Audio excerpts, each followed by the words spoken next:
खैर, अशोक गहलोत ने सोनिया से बात की है तो सचिन पायलट दिल्ली पहुंचे हैं। इस बीच राजस्थान भेजे गए कांग्रेस पर्यवेक्षक अपनी रिपोर्ट तैयार करने में जुट गए हैं। मुमकिन है कि आज रिपोर्ट सोनिया गांधी को सौंप दी जाएगी। आप मेरे एक तरफ देख रहे हैं कांग्रेस हाईकमान के पास विकल्प क्या है, तो दूसरी तरफ हम आपको दिखा रहे हैं कि अशोक गहलोत अब क्या कर सकते हैं।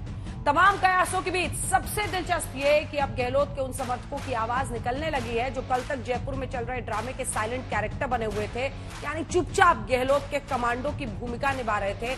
आज वो मुंह खोल रहे हैं, कुछ और ही सुर बोल रहे हैं। पहले ये रिपोर्ट, फिर चर्चा की शुरू। राजस्थान की सियासत अब दिल्ली दरबार में शिफ्ट हो रही है। पर्यवेक्षकों से सोनिया की मुलाकात के बाद अब सचिन पायलट दिल्ली पहुंचे हैं, लेकिन चुप्पी साध रखी है।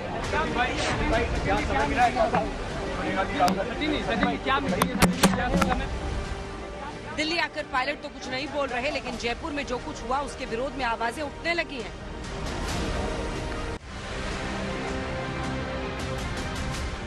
शांति धारीवाल के घर हुई मीटिंग और विधायक दल की बैठक को लेकर जो गफलत फैलाई गई, उसकी हकीकत सामने आने लगी है। जो भी इस पे बैठेगा उसको इसको बड़ा फायदा नहीं मिलेगा और कांग्रेस को नुकसान होगा। 34 दिन तक सरकार गिराने का षड्यंत्र करते रहे, सरकार के खिलाफ बाकायदा बराबर स्टेटमेंट देते रहे कांग्रेस की सरकार के खिलाफ, बावजूद डिप्टी चीफ मिनिस्टर होते हुए और प्रदेश कांग्रेस के अध्यक्ष होते हुए आज उनको चीफ मिनिस्टर बनाने के लिए यहाँ पर सेक्रेटरी जनरल इंचार्ज आगे गद्दारी करने वालों को पुरस्कार दिया जावे, ये यहाँ का विधायक कभी बर्दाश्त नहीं करेगा। अभी के जो घटनाक्रम में गद्दारी करी है वो तो स्वयं शांति धारीवाल और महेश जोशी जी ने करी है। संसदीय कार्य मंत्री होकर और चीफ विप होकर सीएलपी की मीटिंग में नहीं आते, वो अपने यहाँ पर स्टेज सजाते हैं, भाषणबाजी करते हैं, हाईकमान के खिलाफ बयानबाजी करते हैं। उनके शब्द देखे आपने क्या थे? पर्यवेक्षक जयपुर पहुंचे थे विधायकों का मन टटोलने, लेकिन अशोक गहलोत गुट की ओर से 100 से ज्यादा विधायकों के इस्तीफे का दावा किया गया। अब उस दावे की सच्चाई भी सामने आने लगी है। वहाँ एक कागज पे साइन करवा रहे थे, वो हमने पढ़ा नहीं कि कौन सा कागज था, लेकिन वो कागज पे साइन करवा रहे थे कि सब लोग कागज पे साइन करें। इस्तीफा भी दे दिया, कोई दिया भी, कोई को नहीं भी दिया। आपने इस्तीफा दिया है क्या? नहीं, मैं तो नहीं दिया। आपने इस्तीफा नहीं दिया, तो किस चीज को लेकर वहाँ विरोध चल रहा था? विरोध तो कोई खास विरोध नहीं था, यही था कि हम हमारी बात रखना चाहते हैं। अब बात पता नहीं कौन सी रखना चाहते थे। तो क्या अब गहलोत के खेल में शामिल होने वाले उनके समर्थक विधायकों को आलाकमान का डर सताने लगा है?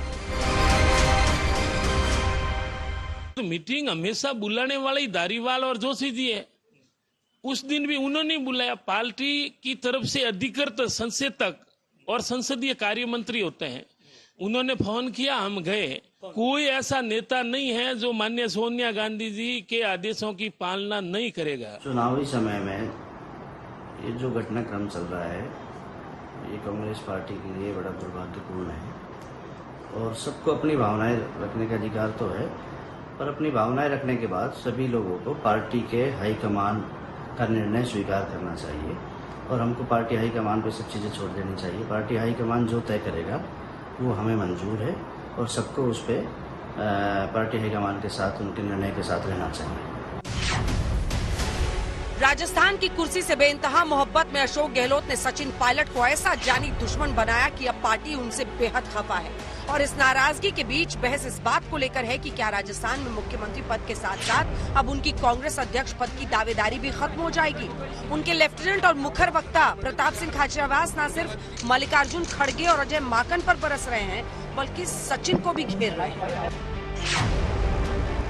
एक मुख्यमंत्री का पद है, उन्होंने कहा मैं इस्तीफा दूंगा, कोई बात नहीं। 102 एमएलए इकट्ठे हो गए उस दिन और उन्होंने कहा कि मुख्यमंत्री बनाओ, तो भैया 102 में से बनाओ, संख्या हमारी ज्यादा है। आप उन 19 में से मत बनाओ जो विद्रोह करके बीजेपी के कैंप में मानेसर जाकर बैठ गए। धीरे धीरे मामला आर पार का होने लगा है। गहलोत गुट आलाकमान की दुहाई दे रहा है तो पायलट गुट आलाकमान से हिसाब मांग रहा है। हमारी मुख्य शर्त जो है वो ये है कि जिन लोगों ने पार्टी से बगावत की, जिन लोगों ने पार्टी की सरकार को तोड़ने की कोशिश की, गिराने की कोशिश की, उनमें से कोई मुख्यमंत्री नहीं बने। वो जो मानेसर वाला इश्यू है उसमें पार्टी ने अनुशासनहीनता मानी थी, उसका अनुशासनहीनता का आलाकमान ने उनको दंड भी दिया। बाकी के जो लोग हैं इन्होंने भी अनुशासन किया है तो आलाकमान इनको भी दंड देगा। ये तो सीधी आलाकमान को चुनौती थी भाई। इस बीच राजस्थान भेजे गए दोनों पर्यवेक्षक अजय माकन और मल्लिकार्जुन खड़गे लिखित रिपोर्ट तैयार करने में जुटे हैं। देखना होगा कि उनकी रिपोर्ट के बाद पार्टी हाईकमान फैसला क्या लेता है। जयपुर से शरद कुमार और अशोक सिंघल के साथ आज तक ब्यूरो।